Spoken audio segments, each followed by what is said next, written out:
Obesidade e gestação é sempre um assunto muito importante para a gente discutir, seja porque a obesidade pode afetar a fertilidade ou porque a obesidade por si própria acaba sendo um fator de risco para complicações obstétricas. E a gente sempre também pensa como é que fica o tratamento de quem faz para a obesidade e deseja engravidar.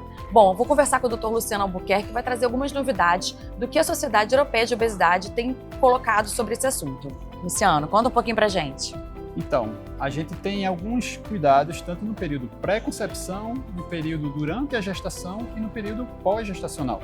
Quando a gente fala de pré-concepção, a gente tem que falar em planejamento. A gente viu algumas recomendações recentes sobre a interferência de alguns tratamentos para obesidade em relação ao efeito de contraceptivo oral. Então, uma paciente que esteja usando contraceptivo oral e use análogo de GLP-1, pela questão do retardo de esvaziamento gástrico, pode ter interferência. Isso já está na bula da tirzepatida. Na semaglutida ficou ali alguns critérios que não fechou, né? A semaglutida não tem essa recomendação em bula, mas existem alguns cuidados em relação a isso. Então, poderia ter interferência com isso e você acaba tendo uma gravidez não planejada. Você está confiando no contraceptivo oral. A recomendação da Febrágico atualmente é que você use um método de barreira junto, né?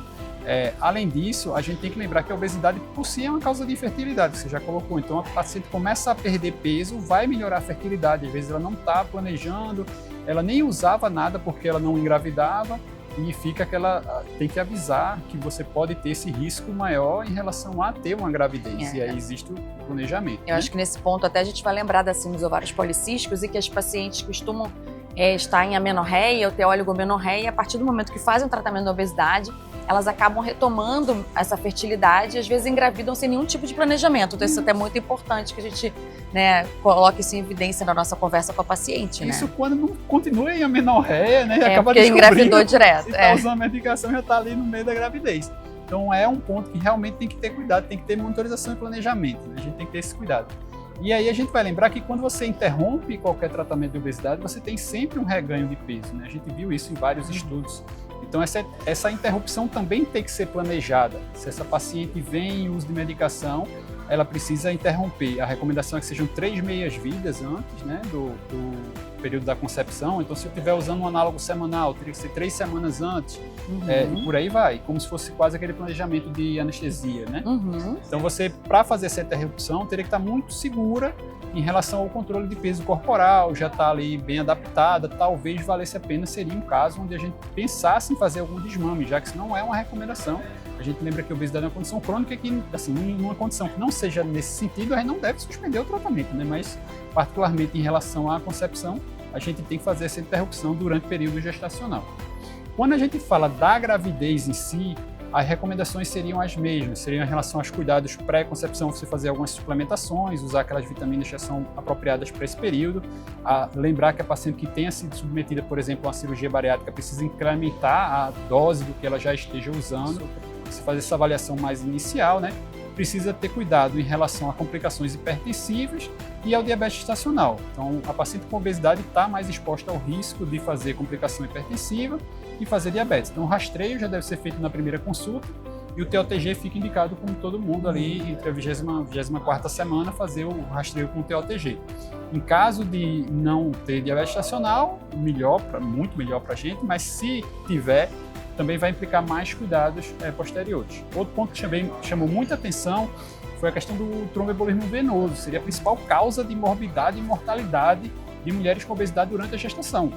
E aí a gente tem que fazer algum rastreio, aplicar alguns scores e às vezes até lançar mão de heparina de baixo peso molecular, né? Usar para tratamento, aí já durante a gravidez, né? Então, se tiver hipertensão ou risco de hipertensão, vai ter a indicação de começar aspirina também. Então já fica aspirina, Clexane e também os cuidados em relação ao diabetes gestacional e o tratamento se for necessário. No período pós-parto, a gente vai ter que ter cuidados em relação a manter controle glicêmico, manter controle pressórico e manter controle de peso, já que a gente está falando especificamente de obesidade, né? O processo de aleitamento materno é muito importante porque mantém peso, é um gasto calórico aumentado, tem uma tendência de não ter reganho durante o aleitamento. A gente não pode voltar medicações que estivesse usando antes durante o período de aleitamento. Às vezes a gente vê muito a paciente um pouco ansiosa, querendo voltar ao tratamento mais rápido. A gente tem que ter cuidado em relação a isso, porque não está autorizado a fazer esse tratamento durante o período de aleitamento e reforçar que o aleitamento vai ter benefício para ela em relação ao controle de peso corporal. e fazer os rastreios novamente, né? Então, se o paciente teve diabetes gestacional, vai ter que fazer aquele rastreio com 6 semanas após o parto, fazer de novo alguma avaliação para ver se persistiu com diabetes, ver a questão de pressão arterial e todos os outros comemorativos. E eles falaram alguma coisa sobre retomar a medicação para obesidade em mulheres que estão em aleitamento materno? Durante o aleitamento, eles recomendam que não faça nenhuma retomada de medicação. Não tem dados de segurança para isso. Né? Mas assim que possível, eles colocam bem dessa maneira, né?